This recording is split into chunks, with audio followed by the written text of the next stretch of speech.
녹음 26 우찌무라 간조 전집 제5권 2부 죄 속죄의 6번째 녹음입니다. 기도드리고 리딩 시작하겠습니다. 주님의 은혜를 진심으로 감사드립니다. 하나님 아버지, 죄 속죄 부분에 대해서 읽고 있습니다. 이제 6번째 녹음 시작합니다. 주님께서 은혜를 주시어서 다시 정신을 차리고 열심히 읽도록 각성하게 하여 주신 것을 생각할 때 감사드립니다.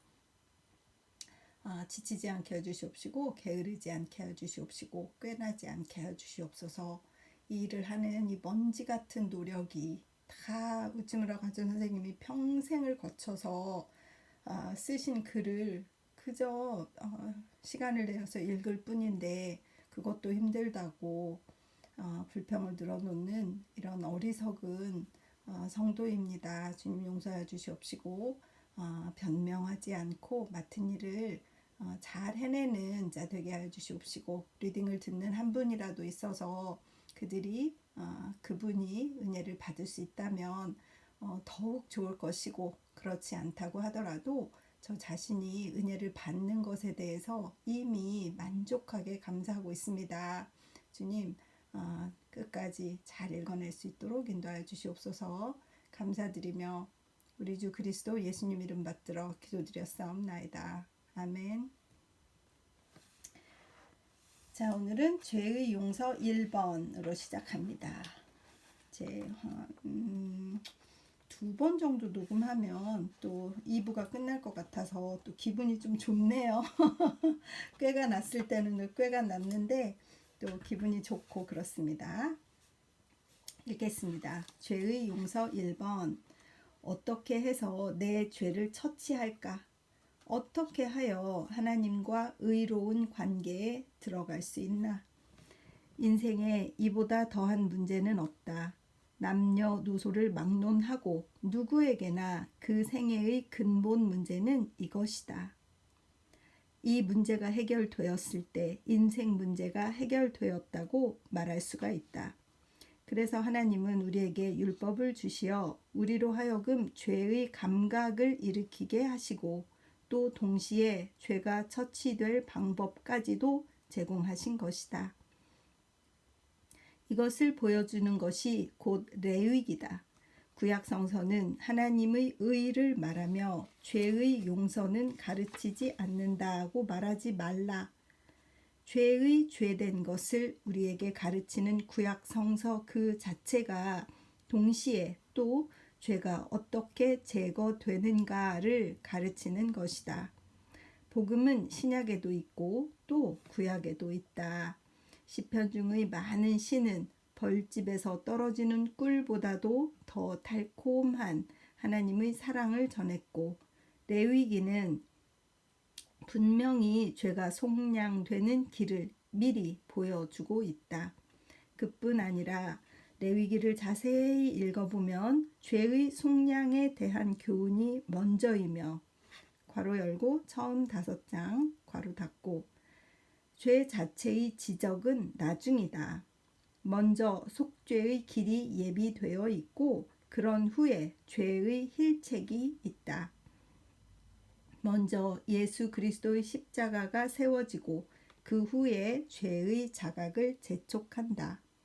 먼저 완전한 의료 방법이 시설되고 다음에 병의 지적이 있다. 이것은 정말 은혜의 길이다. 우리들은 그리스도의 복음에 접촉하고 비로소 명확한 죄의 관념을 일으키는 것이다. 만일 그렇지 않고 속죄의 길이 마련되어 있지 않은데 죄의 감각을 일으킨다면 필경 그 괴로움에 견딜 수 없을 것이다. 그래서 율법도 또 죄의 관념에 덧붙여 속죄의 방법을 우리에게 제공하는 것이다. 피 흘림이 없이는 죄사함도 없노라. 히브리서 9장 22절 꼭 말한다. 우리들이 범한 죄가 용서되기 위해서는 반드시 어떤 사람이 피를 흘려야 한다는 것이 레위기 1장이 가르치는 바다. 왜 피를 흘리지 않으면 죄가 용서되지 않는 것일까?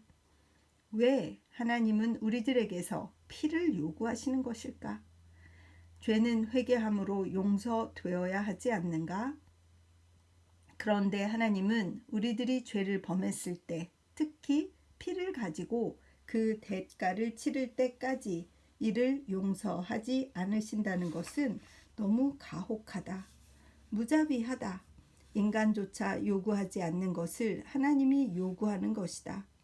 우리들은 그런 피투성이가 된 복음을 믿을 수가 없다고 현대인, 특히 현대 크리스천의 대다수가 그렇게 주장하고 있다.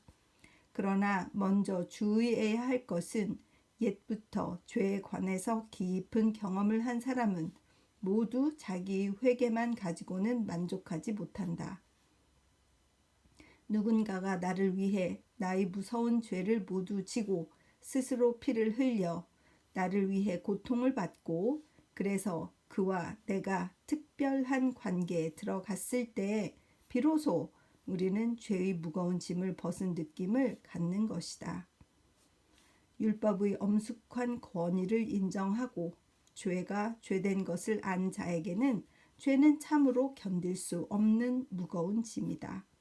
그는 밤이나 낮이나 하나님 앞에 설 수 없는 괴로움을 느끼고 어떻게 해서든지 이 설명을 얻으려고 이리 뛰고 저리 뛴다.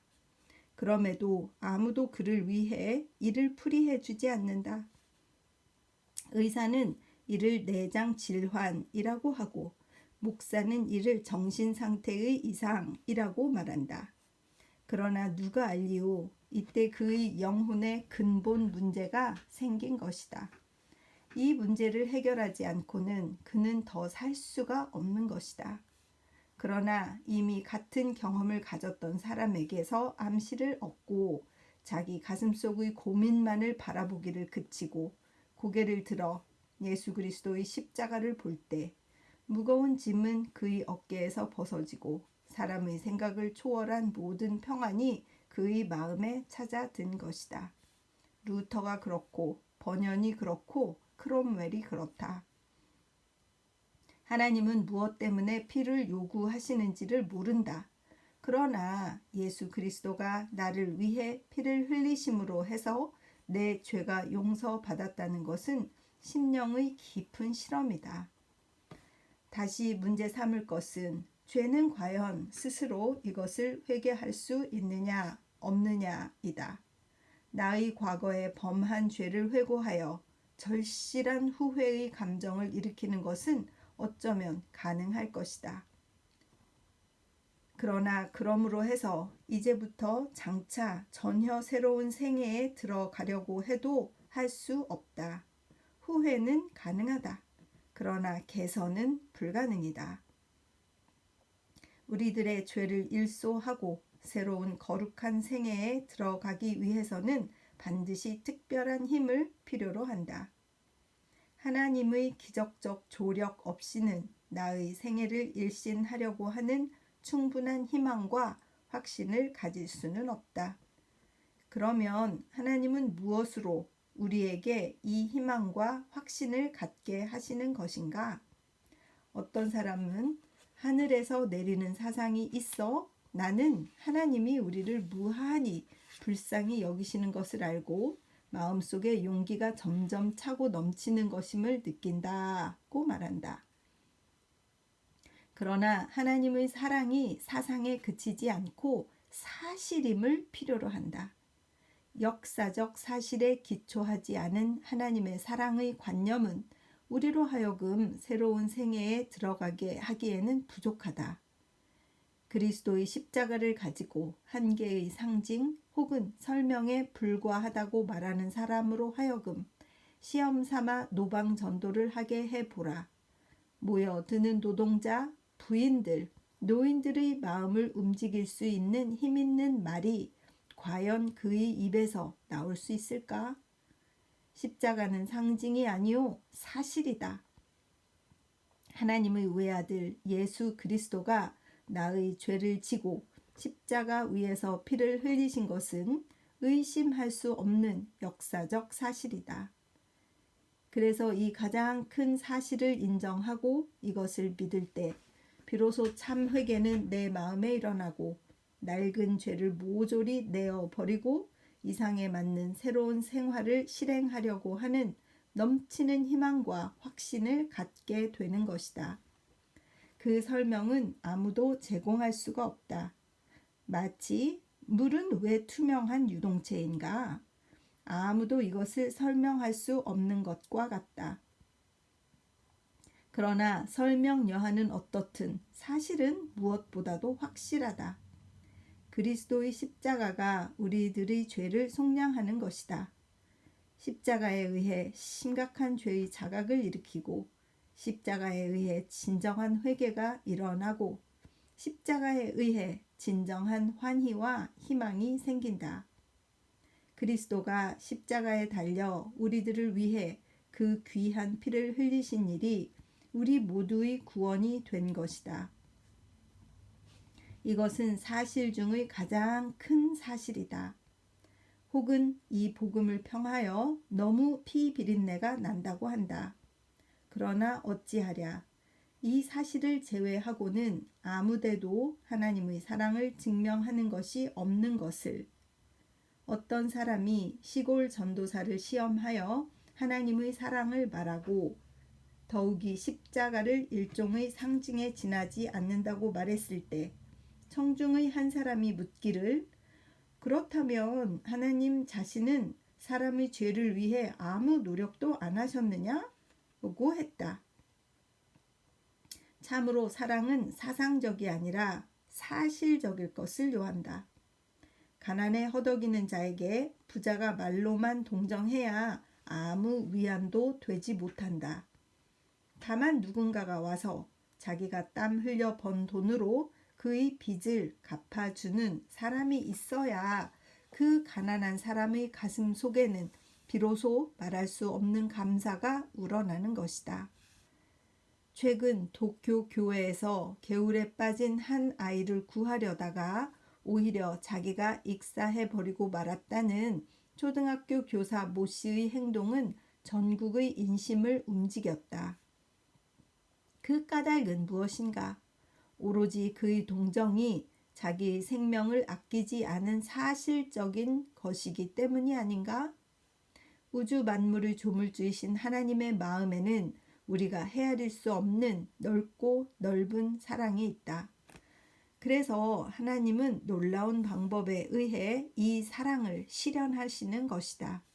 즉 하나님은 율법에 비추어 사람의 죄를 묻지 않을 수 없다. 그러나 그를 구원하지 않을 수도 없다. 여기서 하나님 스스로가 우리들을 위해 십자가 위에 죽음을 지신 것이다. 그러한 크나큰 사랑의 소식을 듣고 우리들 죄인의 마음속 깊이 큰 희열과 만족을 느끼지 않을 수 없다. 한 번 죄의 관념에 눈뜬 사람에게는 이 밖에 달리 갈 길은 아무 곳에도 없다. 누가 죄의 책임에서 피할 수 있을까? 하나님의 율법은 엄연하여 범할 수가 없다. 이것을 범한 죄는 언젠가 그 형벌을 받지 않으면 안 된다. 까닭 없이 그 형제를 분노하게 하는 자는 심판을 받으리라 이다. 형제를 미워하는 자는 살인에 해당한 심판을 면할 수가 없다. 만일 오늘 아직 그 죄를 느끼지 못한다면 언젠가 온 우주가 일어나 이를 느낄 수 있게 하리라. 또 어떤 때 우리들은 오직 홀로 하나님 앞에 끌려갈 것이다. 그리고 큰 죄의 책임을 추궁당할 것이다. 그때 우리들을 구원할 것은 무엇인가? 어떠한 방편이나 설명으로도 이 책임에서 피할 수가 없다. 진화론을 제출하며 사람은 본래 약하기 때문에 죄를 범한 것은 할 수 없는 일이라고 해도 아무런 변명이 되지 않는 것이다. 그러나 여기에 유일한 도피처가 있다. 하나님 스스로가 우리들에게 내릴 형벌을 지고 이를 믿는 자의 죄를 용서하신다는 사실. 바로 그것이다. 옛 이스라엘의 경우 온전한 짐승을 하나님의 제단 앞에 바치고 그 머리에 손을 얹어 죄를 고백하고 그런 다음에 자기를 대신하여 이를 죽이고 제단 위에서 불살라 번제로 드린 것은 곧 이 희생을 상징하는 것이었다. 그리하여 마침내 이 제사에 의해 상징된 사실이 우리에게 주어진 것이다. 하나님 스스로가 선택하신 죄 없는 어린 양을 우리들을 위해 제공하신 것이다. 그래서 우리들이 이 어린 양의 머리에 손을 얹고 나의 죄를 회개하고 엘리 엘리 라마 사박다니의 아픔은 바로 우리들 자신이 받아야 할 것임을 인정할 때 하나님은 이 어린 양으로 해서 우리들의 죄를 용서하시고 우리를 아들로 삼으신 것이다. 죄의 용서는 오로지 여기에만 있다. 그리하여 이것은 물론 실험 문제이며 철학적으로 이를 설명할 수는 없다. 그러나 가장 확실한 실험이다. 이 실험에 의해 사람의 새로운 생명은 시작되는 것이다. 나 자신 감사의 생애의 출발점도 여기에 있었던 것이다. 지금부터 7, 80년 전 미국 에머스트 대학에 한 청년이 있었다. 그는 공부를 싫어하기로 유명했다. 그리고 항상 반에서 꼴찌를 도맡았다. 학년이 바뀔 때마다 그도 다른 많은 학생들과 같이 헌 책을 후배에게 팔았는데 그의 광고문에는 대개 uncut 괄호 열고 종이를 자르지 않은 채 괄호 닫고 라는 주석이 붙어 있었다. 그가 좋아하는 것은 사냥이었다. 이 때문에 아버지를 울린 일이 한두 번이 아니었다. 어느 가을날 그는 여전히 총을 메고 남쪽을 향해 언덕을 넘어 아름다운 프레쉬맨 강가를 거닐었다. 그때 그의 가슴 속에 죄의 문제의 괴로움이 있었다. 이 죄를 어떻게 할까? 이 무거운 짐을 어떻게 내려야 할지 그는 번민했다. 그런데 갑자기 요한복음의 한 구절이 그의 귓전에 울렸다. 그를 믿는 사람마다 영원한 생명을 얻게 하려 한 것이다. 하나님이 이 세상을 극진히 사랑하셔서 외아들을 주셨으니 누구든지 그를 믿으면 멸망하지 않고 영생을 얻으리라. 그는 너무나 기뻐 강변 마른 풀 위에 엎드려 외쳤다. 주여 감사합니다. 내 마음속의 고민은 마침내 벗겨졌습니다. 그리하여 그에게 세계를 움직일 새로운 생애가 시작된 것이다. 이 청년이야말로 4년 동안이나 계속된 내란에서 미국을 구해낸 사람이 그랜트 장군이냐 그냐고 할 정도로 칭송받은 인물 헨리 워드 비처 그 사람이었다. 그랜트 장군이랑 헨리 워드 비처 두 사람이 아주 미국 남북전쟁에 크게 앞장서서 승리를 이겨낸 사람이군요. 역사를 좀 잘 모르니까 이런 것들이 좀 막 그렇구나 이렇게 생각이 되네요. 계속 읽겠습니다. 그리고 홀로 그 사람만이 아니다. 죄의 용서는 다 하나님의 아들 그리스도의 속죄를 믿어 비로소 오는 것이다. 그렇지 않고서는 다른 어떤 방법으로도 결코 이를 해결할 수는 없다. 현 사회에는 많은 문제가 있다. 경제 문제, 노동 문제, 사랑 문제가 있다. 그러나 그 어느 것도 죄의 문제를 쫓아버릴 수는 없다. 죄는 여전히 짓궂게 우리를 쫓아온다. 죽음에 이르기까지 우리를 따라와 떠나지 않는다. 단지 예수 그리스도의 십자가의 고통을 나를 위한 속량으로 인정하고 이것을 믿을 때만 죄의 고민은 모조리 풀리고 한없는 환희와 감사가 우리 마음속에 임하는 것이다. 왜 그러냐? 그 까닭은 너무 심원하여 설명할 수가 없다. 그럼에도 불구하고 실험은 그 일의 진리를 증명하는 것이다.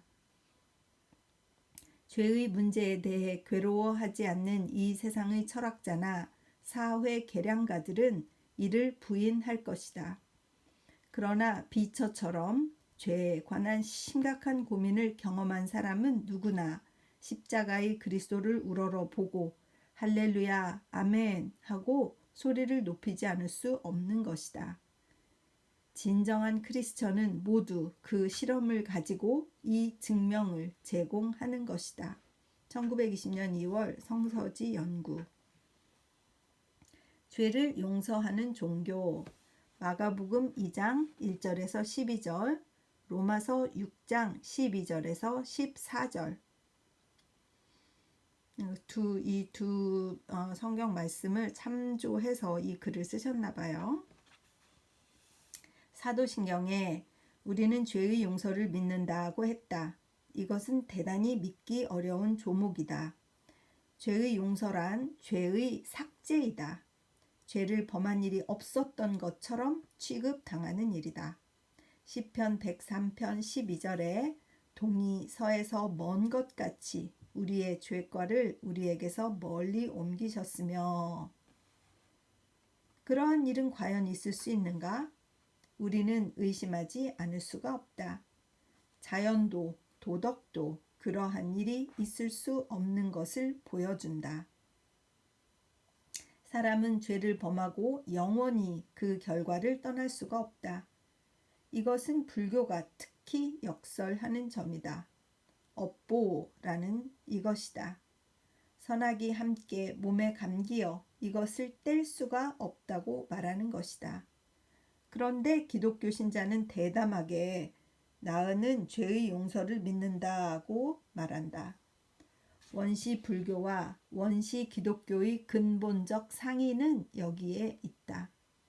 죄의 용서는 전능하신 하나님이 아니면 하실 수 없는 일이다. 사람도 천사도 죄를 용서할 수는 없다.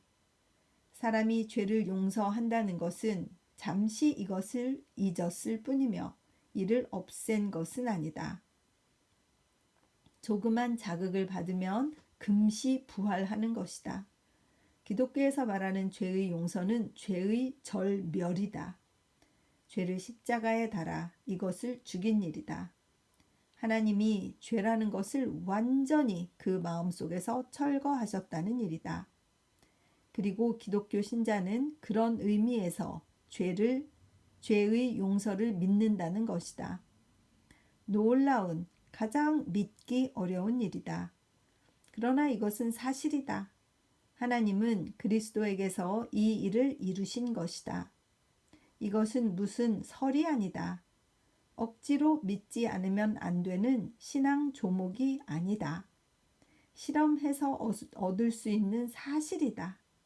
죄의 용서는 죄의 용서이며 그 설명이 어떠하든 많은 사람들에 의해 확실하게 실험된 사실이다. 하나님만이 사람의 죄를 용서할 수가 있다. 죄의 용서는 최대의 기적이다. 물론 포도주를 만드신 이상의 기적이다. 성서에서 기적은 죄의 용서와 관련되어 일어난 일로 전해진다. 그 가장 뚜렷한 것은 마태복음 9장 1절에서 8절, 마가복음 2장 1절에서 12절, 누가복음 5장 17절에서 26절에 있는 중풍 들린 사람이 고쳐진 경우다. 이 사람아, 네 죄가 사해졌다는 말에 대하여 곁에 있는 율법 학자들은 하나님 한 분밖에 누가 죄를 사할 수 있는가고 말했다. 예수는 곧 이 비평하는 말에 대답하시어 중풍병자에게 네 죄 사함을 받았느니라 하는 말과 일어나 내 상을 가지고 걸어가라 하는 말이 어느 것이 쉽겠느냐. 그러나 인자가 땅에서 죄를 사하는 권세가 있는 줄을 너희로 알게 하려 하노라 하고 말하고 마침내 중풍병자에게 내게 말한다. 일어나 침상을 들고 집으로 가라 하고 말씀하셨다. 그러자 곧 그는 사람들 앞에서 일어나 자기가 누웠던 침상을 들고 라고 하였다. 이 경우 예수는 분명히 그가 하나님이신 것을 기적을 가지고 증명하신 것이다. 기적을 행할 수 있는 분만이 죄를 용서할 수가 있다. 예수는 그런 분이다. 그래서 그가 베푸시는 죄의 용서는 확실한 것이다. 지금도 아직 불치의 병이라고 하는 나병을 한마디로 고치신 그는 확실히 죄를 용서하는 권능을 가지셨다.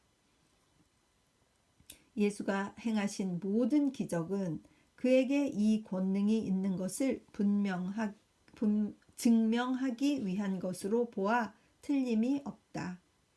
그리하여 죄는 분명히 하나님의 아들에 의해 용서된 것이며 우리들이 용서되었다고 생각하는 것은 아니다.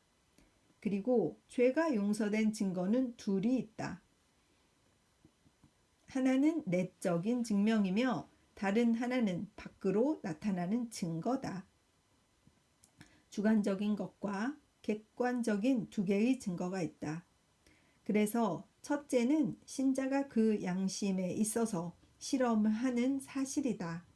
죄를 용서받고 다시 그 힐책을 느끼지 않는 일이다. 소위 범죄의 제거이다. 죄의 두려움은 이에 동반하는 힐책의 느낌이다. 이것을 견디지 못하고 사람들은 때때로 자살을 하는 것이다. 그리고 죄를 용서받고 이 두려움이 제거되는 것이다. 죄의 미운 형태는 남지만 그 가시는 뽑히는 것이다. 그 결과 죄는 먼저보다 미약한 힘을 남기게 되어 있는 것이다. 로마서 6장 14절에서 바울이 말한 것과 같다. 죄가 너희를 주관치 못하리니 이는 너희가 법 아래 있지 아니하고 은혜 아래 있음이니라. 육에 있어서 전혀 죄에서 벗어날 수는 없다고 하나 죄에 지배되지 않는다는 일이 죄를 용서받는 이의 상태이다. 그리하여 이것은 큰 은혜인 것이다.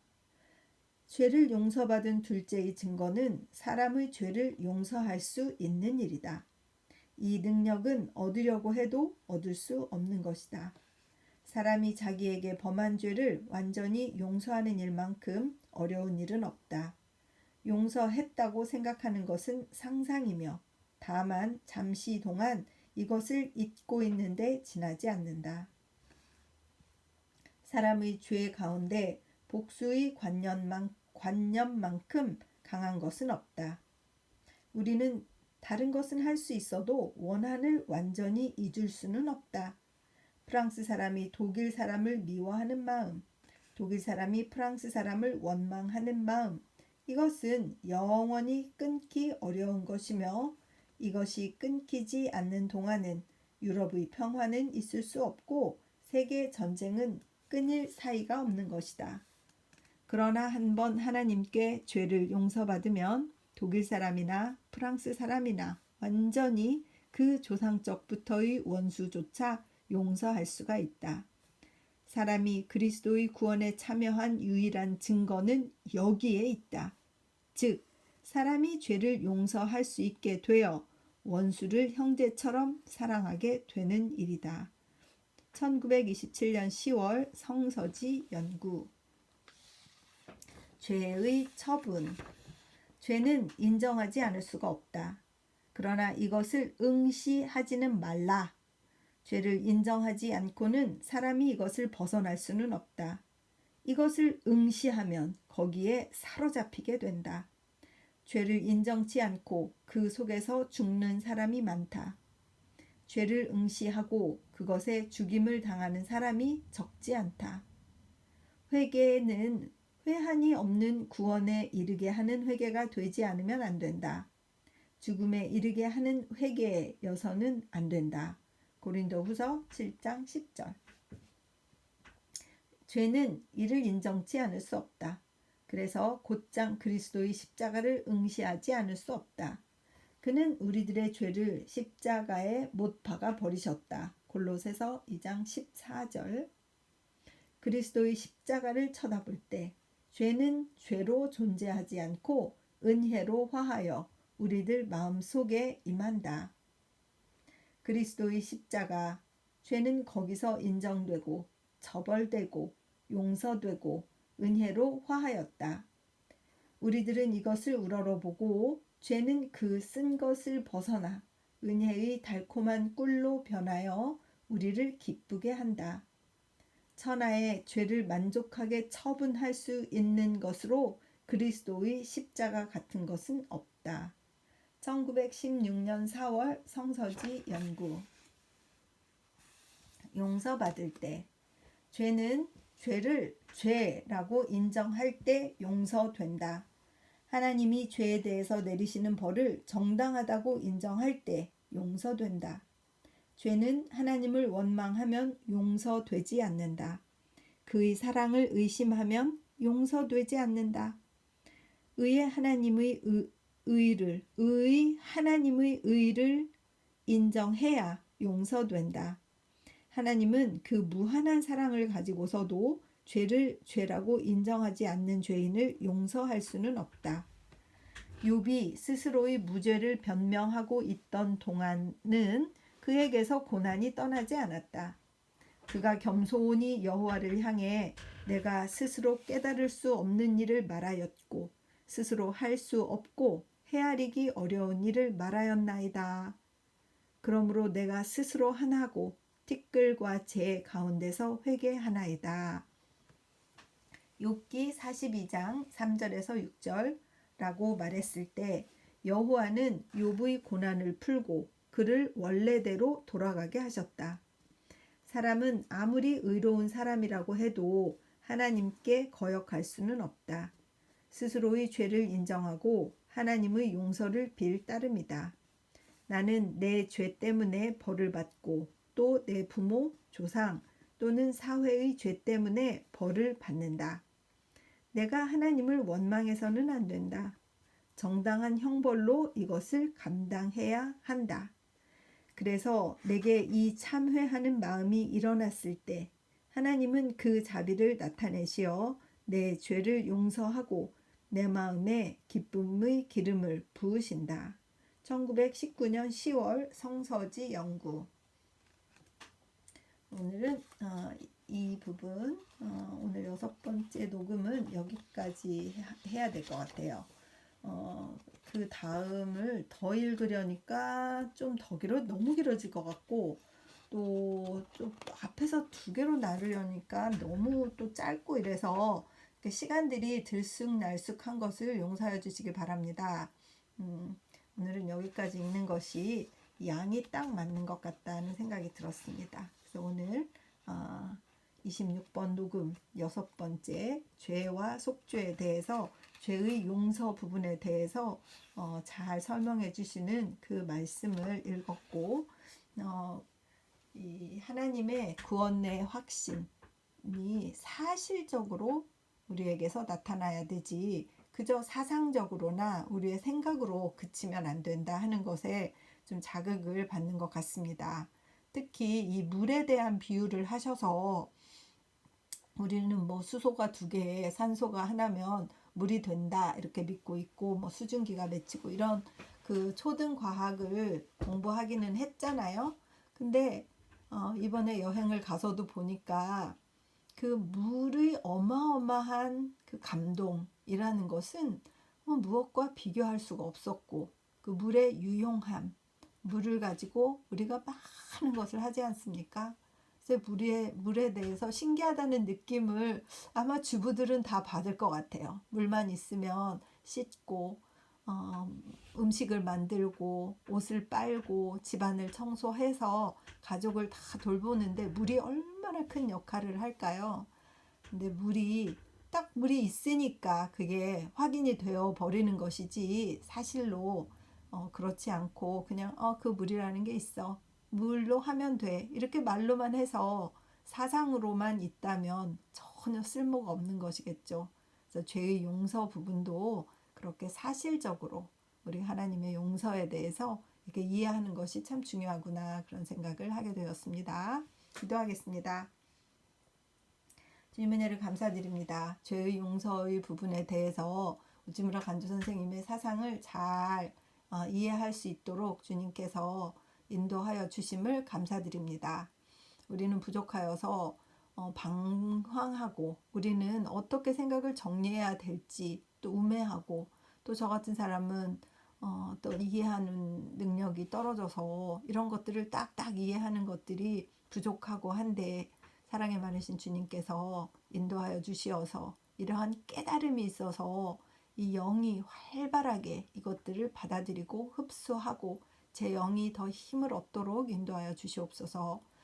이 리딩을 듣는 한 분이라도 있어서 죄 문제에 대해서 어떻게 정리해야 될까 생각하신다면 이 리딩이 정말 털끝만큼이라도 조금이라도 도움이 되었으면 좋겠습니다.